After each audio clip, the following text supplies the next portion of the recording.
Como Garagem Gamers é uma experiência, assista essa intro e viva essa experiência com a gente.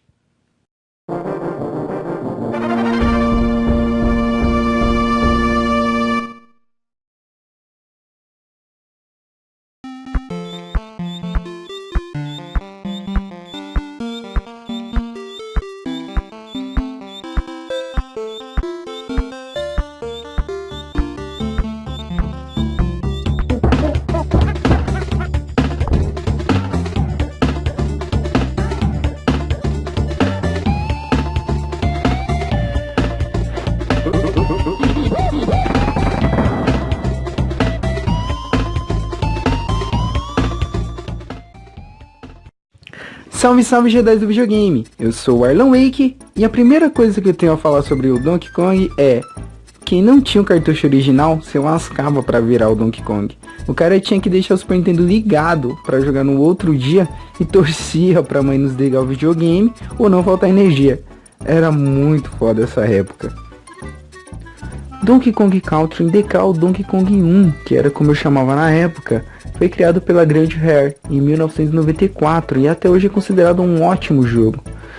Eu joguei ele novamente até o final, até mesmo para relembrar como era e para zerar ele, pois eu nunca tinha conseguido zerar. Até porque eu jogava na casa de um amigo quando eu era criança e nós éramos muito noobs, cara, a gente não conseguia passar de alguns mundos. Pra mim, ele entra fácil na lista dos 100 games mais fodas que eu já joguei. A versão original para o Super Nintendo vendeu mais de 9 milhões de cópias, velho. Vendeu joguinho demais, velho. Fazendo deste o segundo jogo mais bem vendido do Super Nintendo. Esse foi o primeiro Donkey Kong a não ser produzido e nem dirigido pelo grande Shigeru Miyamoto, que é o criador do Mario, do Zelda e do DK. Ao invés dele, o jogo foi produzido pelo Tim Stamper, que era diretor executivo da Rare na época. Mas o grande Miyamoto, ele sempre esteve envolvido ali no projeto e sempre ficou a par de todas as decisões. A motivação do jogo é simples: as bananas do DK foram roubadas enquanto ele dormia. Didi era responsável para tomar conta das bananas, mas como ele não fez o seu trabalho, se juntou ao seu tio Donkey Kong para ir em busca das bananas novamente. E cá entre nós, eles formaram a dupla mais foda e icônica da franquia Donkey Kong. Quem tinha o jogo original podia ver uma breve descrição do enredo no manual que vinha com o game, que era bem simples também. Em meio a toda essa aventura, você encontrava os outros Kongs, que davam dicas, ajudavam você a voltar para outros lugares no mapa e a salvar o jogo. Aquele Kong que aparece na apresentação inicial é o mesmo DK do arcade, que foi o primeiro Donkey Kong da história, e que também era vilão, e sequestrava a namorada do Jumpman, que foi o primeiro nome do Mario. Os diálogos com ele são sempre muito engraçados e compensa muito você parar para ter um alívio cômico com ele.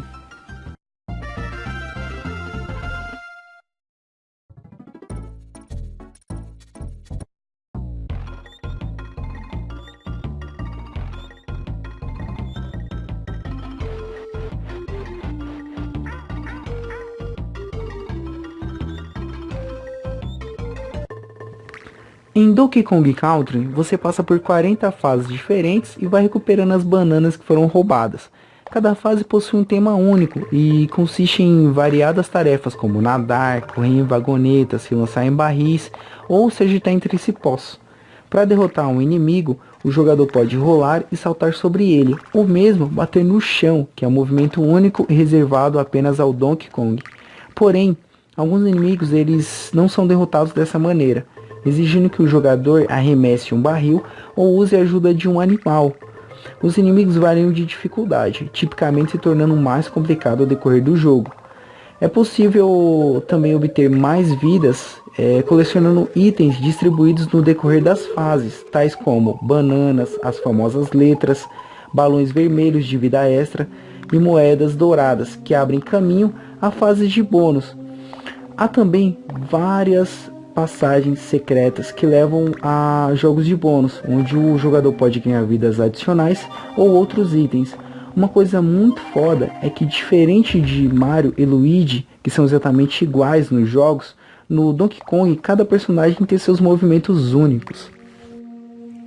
Jogando com Donkey Kong ou com seu sobrinho Didi, o jogador pode alternar entre eles quando os dois estão na tela. Donkey Kong é o maior dos dois e pode derrotar os inimigos mais facilmente. Já o Diddy Kong é mais rápido e ágil, porém menor. Nas diversas fases que a gente passa, o jogador obtém assistência de vários animais encontrados dentro de caixas. Esses animais são o Rambi, o rinoceronte, o Expresso, que é o avestruz, o Ingward, que é o peixe-espada, e o Wink, que é o sapo. E tem também o Squawks, que é o papagaio.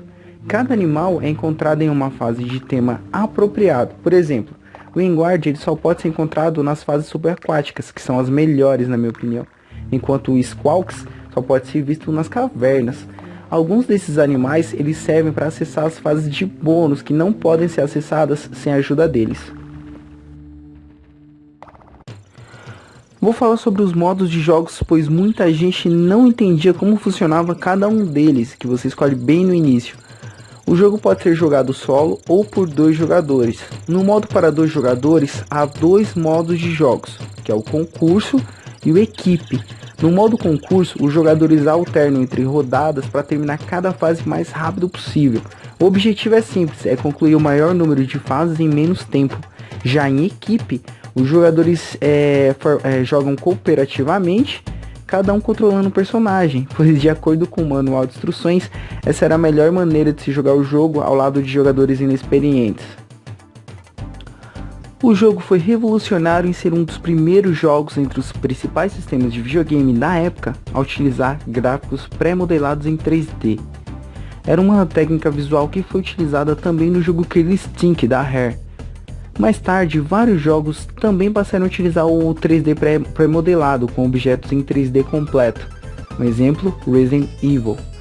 A Rare assumiu sérios riscos financeiros ao adquirir o caro equipamento de CGI utilizado para modelar os gráficos. As telas do Donkey Kong eram o que mais impressionava em questão gráfica, pois elas eram lindas, com efeitos de chuva, vento e profundidade. Eu lembro que a tela da água foi a que sempre achei mais foda, tanto pela música, jogabilidade e gráficos. E uma tela que também era bonita, mas que me fazia passar muita raiva, era a tela dos trilhos, que você deveria ser muito rápido para pular os trilhos com o carrinho e tal. Era show de bola essa tela, mas eu ficava muito bravo porque eu não conseguia passar, era humanamente impossível naquela época para mim. Bom, daí pra frente todos os games lançados pela Rare no Super Nintendo teriam esse estilo de gráficos, e também alguns jogos que seriam lançados futuramente para o Nintendo 64.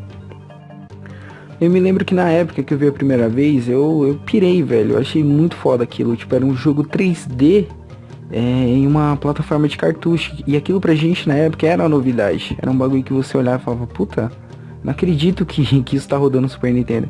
Porque era muito lindo. O DK era em 3D, o cenário atrás, os personagens. E aquilo era impressionante pra gente. E, tipo, com a saída do Donkey Kong, com esses gráficos 3D, eles desbancaram a Sega, desbancaram o 32X, desbancaram a nova geração que estava por sair ainda. Então, pra época, aquilo foi revolucionário, ver aqueles gráficos no Super Nintendo.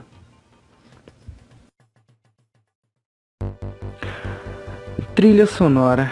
A digníssima trilha sonora de DK ficava grudado na sua cabeça.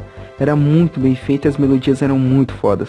As músicas do primeiro mundo, da tela do mapa, de bônus, da tela da água, entre outras, eram maravilhosas, cara.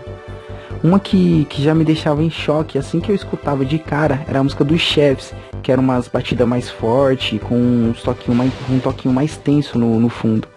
E a mais nostálgica pra mim, que eu acho até hoje, é a do início do jogo. Talvez porque foi a música que a gente mais escutava. Ligava o videogame e tocava aquela música. Então talvez essa tenha se tornado mais nostálgica para todo mundo que jogou DK. Bom, o mesmo cara que criou as trilhas do primeiro jogo foi o mesmo cara que criou as trilhas do segundo jogo, que são mais fodas ainda. Esse cara é quase um Beethoven, mano. Ele fez nota por nota ali no jogo. Ele não fez só uma paleta de músicas e colocou. Fez nota por nota. por isso que ficou foda, porque você escuta batidas de tambor, escuta sons de animais e tipo, a música vai se criando ali na sua frente, é muito lindo. Acho que Deus colocou esse cara no mundo só pra criar as composições do primeiro e segundo jogo, velho. Não é possível. Pra vocês terem uma ideia, eu tenho todas aqui no celular porque são todas muito boas. É difícil falar pra vocês algum defeito de Donkey Kong Country, mas uma coisa que eu não gostava era os chefes repetidos nas fases. Algumas fases tinham o mesmo chefe de 2 fases atrás que você lutou e tal. E isso acabava tirando um pouco o brilho do jogo, mas fora isso, o jogo era perfeito. Outra coisa que não posso esquecer de citar é o último chefe do jogo, que é o chefe mais troll da história dos videogames. Eu não vou spoiler, né, mas pra quem quiser ver, ou pra quem não jogou, ou não lembra, vou deixar um link aqui na descrição do vídeo para vocês entenderem melhor o que eu quero dizer com esse troll. Bom, TK não foi apenas um jogo revolucionário, ele foi também um dos games mais divertidos e legais dos anos 90, e um dos que mais joguei e jogo ainda. Donkey Kong será lembrado hoje e sempre por alcançar e cativar diversos gamers, com suas trilhas maravilhosas, seus gráficos e sua jogabilidade. Quando eu jogo ou lembro de Donkey Kong, me vem grande parte das lembranças daquela época, como amigos, escola e tal. Não sei direito o porquê, mas acredito que por ter feito parte da minha infância, eu tenho associado as coisas, ou pode ser simplesmente nostalgia mesmo da minha cabeça. Por hoje é só, Jedi. Comentem sobre a tela que mais gostavam, as músicas, os personagens que mais jogavam. Eu agradeço muito a atenção de vocês. Paz de Jah Rastafari e que a força esteja com vocês.